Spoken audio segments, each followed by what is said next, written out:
내 마음을 아직도 몰라. 이 정치권 전문 용어로 말하면 이 정도면 절반은 넘어왔다. 대선 출마하기를 다각도로 모색하는 게 아닌가. 독재라는 말을 썼습니다. 이건 야당이 주로 쓰는 말입니다. 그렇죠. 정경심 교수의 재판이 연말 또는 연초에 있을 텐데 이 결과가 어떻게 나오느냐에 따라서 만약에 무죄로 나온다면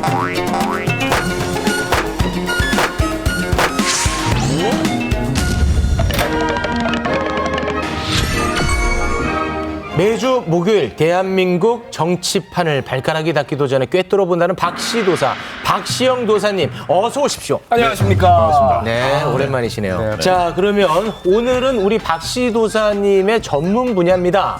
속마음을 그냥 꿰뚫어 보는 관심법 특집을 준비해봤습니다. 첫 번째 손님 들어오세요.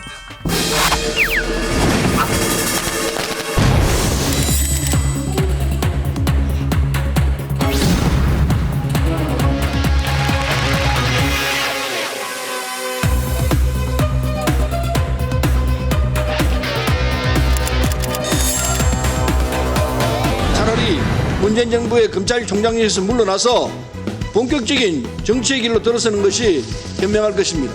다수를 앞세워서 그것이 민주주의라고 주장하면서 실질적인 내용은 민주주의가 아닌 이런 일들이 관심법이란 무엇인가? 나의 마음으로 그대들의 마음을 읽는 것이야. 첫 번째 손님 윤석열 총장입니다. 참 그 속마음이 궁금합니다. 아, 궁금해. 작심 발언을 제대로 했거든요. 제가 결국 궁예까지 갔군요. 관심법으로 제대로 네. 좀 꿰뚫어 주십시오. 저는 이제 의도적 발언이다. 아, 그리고 계산된 플레이다. 이렇게 평가하고 있습니다. 왜요, 왜? 검찰총장 임기 중에 검찰총장이 이렇게 정치적 의미가 내포된 예. 발언 들어본 적 있습니까? 아마 저는 처음이고요. 굉장히 이례적이다. 이렇게 평가할 수 있고요. 정치적 파장을 몰랐을까? 충분히 알았을 겁니다. 왜냐하면 독재라는 말을 썼습니다. 이건 네. 야당이 주로 쓰는 말입니다. 그렇죠. 네. 이 말을 그대로 차용했습니다. 그럼 얼마나 이후에 정치적 파장이 커질 것인가 충분히 예견할 수 있었습니다. 그럼에도 불구하고 여당이 맹비난을 쏟아부었는데 이 부분에 대해서 윤 총장이 해명을 하고 있지 않습니다. 침묵으로 일관하고 있습니다. 때문에 정치적 의도가 담겨 있다라고 볼 수밖에 없고요. 최근에 추미애 장관하고 많이 대립하고 있지 않습니까? 그 측면에서 윤 총장의 처지를 감안해 볼 때는 이건 누가 봐도 현 정부를 암시하는 것이다라고 해석할 수밖에 없다. 독재라는 말 자체가 현 정부를 뜻하는 것이다. 이렇게 받아들일 수밖에 없다는 거죠. 네, 사실 뭐 독재, 전체주의 이런 발언 때문에 굉장히 시끄러운데 이런 시끄러워질 것을 예견하고 그런 발언을 했다는 거 아니겠습니까? 네, 그렇습니다. 자, 그러면 여기서 우리 도사님 관심법 들어가야죠. 40일 만에 침묵을 네. 깨고 네. 윤석열 검찰총장이 이런 작심 발언을 한 진짜 속마음, 저 마음속 깊이 있는 그 속마음 네. 한번 들어보고 싶습니다. 저는 두 가지로 해석하는데 네. 첫 번째는 내일 당장 이제 고위급 검찰 인사가 발표가 됩니다. 네.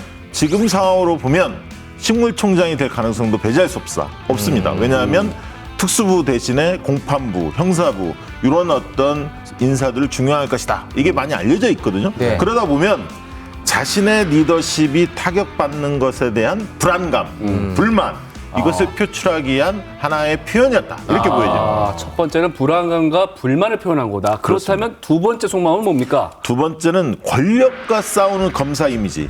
이것을 좀 구축하고 싶은 마음이 있었던 것 같아요. 왜냐하면 이 작심 발언 이후에 여권 내에서 퇴진하라, 사퇴해라, 해임하라 이런 요구가 빗발칠 것을 예상을 충분히 하지 않겠습니까? 그럼에도 불구하고 이런 어떤 해임 요구가 있으면 반면에 정부에 핍박받는 이미지 이런 부분들이 만들어지고 결국 한쪽에서는 동정론이 일어날 수밖에 없거든요. 예. 그런 측면에서 최근에 여론조사 해보면 차기 대권 주자 윤석열 3위 이렇게 나옵니다. 네. 그것도 한 달 사이에 3.7%포인트를 지금 올랐거든요. 아, 더 올랐어요? 많이 올랐어요. 그렇기 때문에 지지율이 상승세입니다.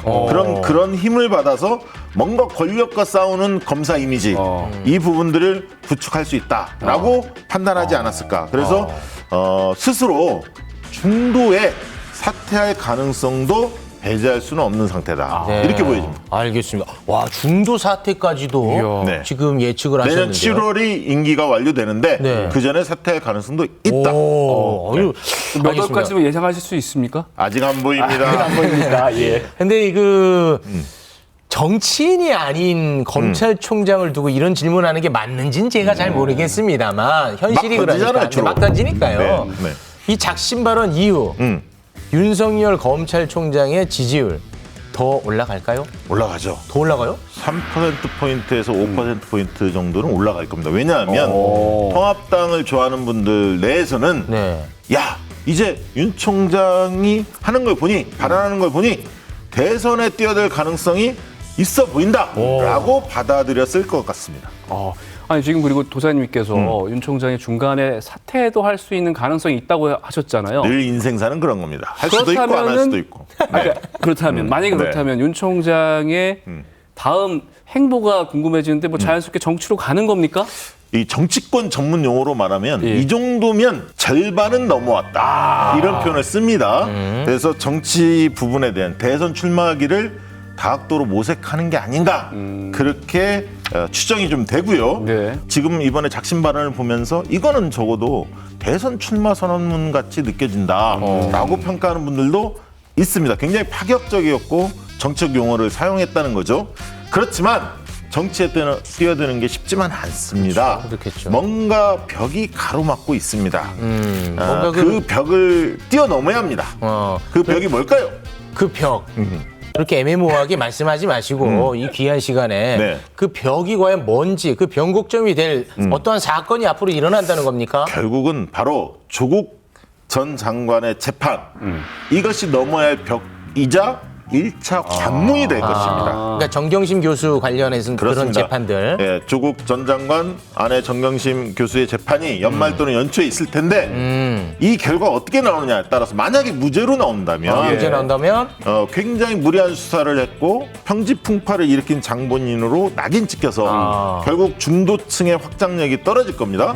때문에 정치에 입문하기가 쉽지 않을 겁니다. 반면에 조국 전 장관이 유죄가 나온다면 윤 총장의 날개를 달아주는 꼴이 되는 거죠. 때문에 결국 윤 총장의 정치의 길은 조국 전 장관의 재판 결과에 달려있다. 이렇게 보여집니다.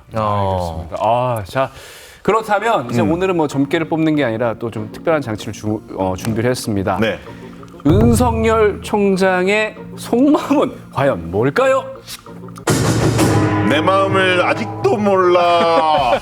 뭐 갑자기 전두환 목소리를 혹시 두 분도 이 정도면 이제 눈치채지 않았습니까? 뭐예요? 감은 옵니다. 그래서 이번 작심 발언은 내가 마음 먹으면 대권에 도전할 수도 있다. 나 정치할 생각도 있다. 이렇게 보여지고요. 그러니 통합당을 좋아하는 분들께 이렇게 메시지를 전달하는 겁니다. 나를 지지해달라라는 의미가 아닐까 싶습니다. 알겠습니다. 관심법 도사님이니까 이 짧게 하나만 여쭤볼게요. 윤석열 총장이 만약에 지금 집에서 TV를 보신다면 네. 본인을 다루는 이런 방송 네. 좋아할까요? 싫어할까요? 좋아할 수도 있다. 왜?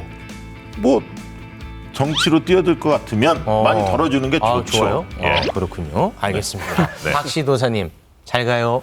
Stay